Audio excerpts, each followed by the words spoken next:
Everybody, good afternoon. On second portion of my walk, and I had a conference call, and then I'm back to walking again. Okay, so I'm going to jump right in. I want to talk about things that are unseen.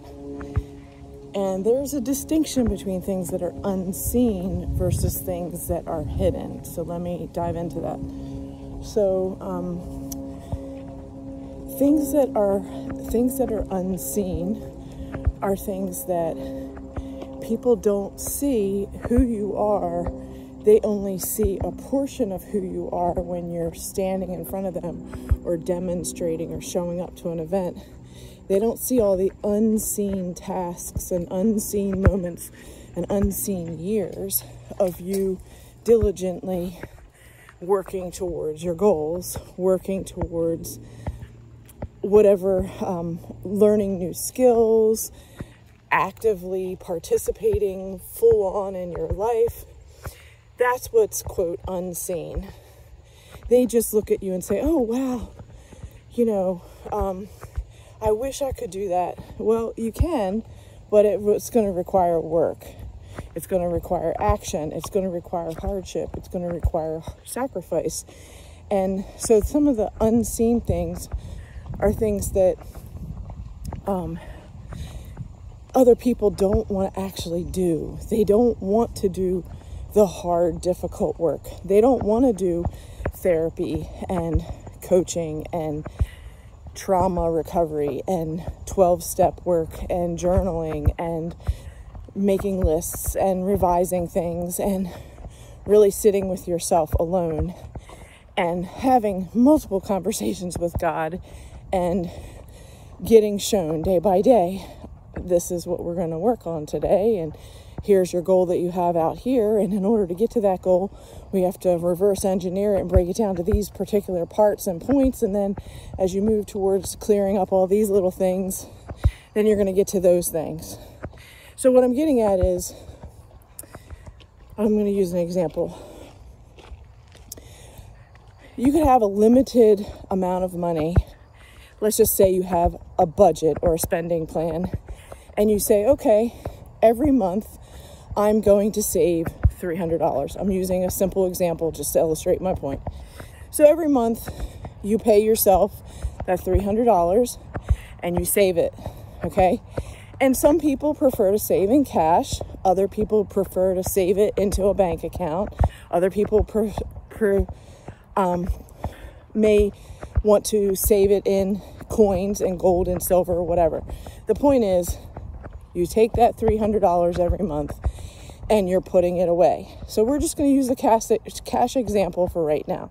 So you get $300 out of your bank account, you put it in an envelope, and you put on it $300 for January. And then February, March, April, May, the end of the year, December, you have 300 times 12 saved as cash in envelopes, as an example. So the bottom line is, at the end of that, you are going to then have that lump sum of 300 times 12 in order to put that towards a bigger goal. But in the moment, what you were doing was looking at your spending plan, your budget, and going, I can afford to save $300 a month, and I'm putting that away, okay?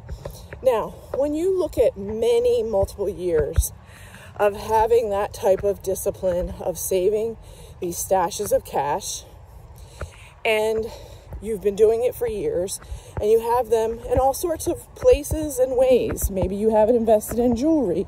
Maybe some of it is in coins. Maybe some of it's in a bank. Maybe some of it's in physical cash reserves. Maybe some of it's in a safe deposit box, whatever. The point is that if you started out with the commitment of saving the money and then investing in certain things with the money and having it spread out in multiple areas, there will come a time when you have, quote, peace of mind, because you're going, I'm not really strapped because I have liquid cash, and if something happens, I can dip into that and I can pay for that flat tire, or I can, pay for that unexpected maintenance expense. Okay? Here's the point. When you discover that period of years of discipline that you have tediously saved for those rainy days, and then you discover that the active addict in your life, when they were alive, that they found all of your hidden places that you didn't tell them about, and all of that unseen behavior, meaning my unseen disciplined behavior of saving $300 a month over years of time, okay, in all these different areas of ways that I save the money. The point is, when an addict finds a supply, what do they care about? The only thing they care about is liquidating the money, liquidating the cash, liquidating the assets, and they don't care who they're stepping on, whose reserve it is while they're doing it. And in the end, what does Anne have? What do I have at the end? I have nothing.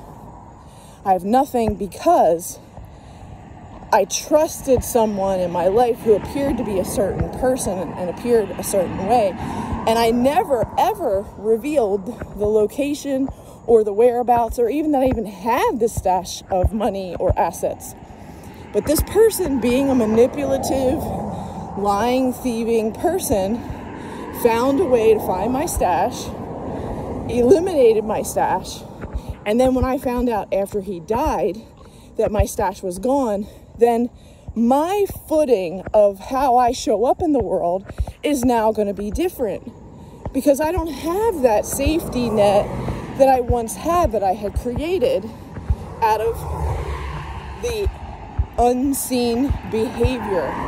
Now, when I bring it out in the open and I say, hey, the person who I loved stole all my money, all my assets, and I'm angry and I'm pissed and I want to vent about it, I have a right to vent about it. I have a right to be upset. I'm allowed to be human. But the question is, how much time am I going to, quote, ramble on about it, okay? It comes back to the same thing. What am I doing today to plan for my tomorrows?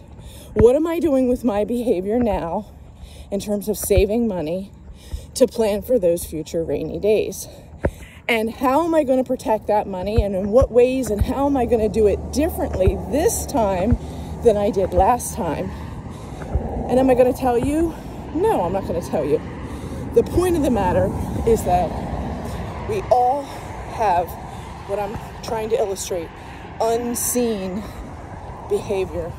And I'm going to label it that this example of saving cash is unseen behavior, and it's positive behavior, in contrast to people that are hiding, such as alcoholics, addicts, and active addiction, and narcissists, where they are lying, manipulating, and possessing, stealing, taking without permission somebody else's unseen disciplined acts over a period of years. And they're taking it and they're going, you know what? I feel like having a heroin overdose. Let me inject my veins. You know what? I think I'm going to add some PCP and cocaine and crack to that too. Yeah, it's going to be a really fun weekend. All I'm saying is all that unseen discipline that I created over years is now gone.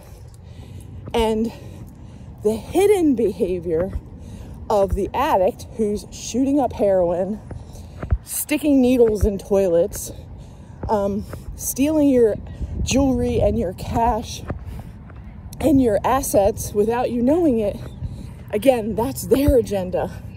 And a person who wants to create a foundation and a future is going to be someone who is saving money and investing money, using it wisely and using it to grow and to live and to create a life A person who's an addict in active addiction, all they care about the money is where they're going to buy the next drug, what whore they're going to pay to help them access whatever drugs they want. Their only agenda and plan is to annihilate the people on their path so that they can get the next drug. And when you really clearly understand this, it may help you to think about how you're going to protect your assets, how you're going to protect your person from being involved with people that are in active addiction or those that say that they are, and to create a different lifestyle that doesn't involve that type of nonsense. So I hope this helps. I hope you have a great day, everybody.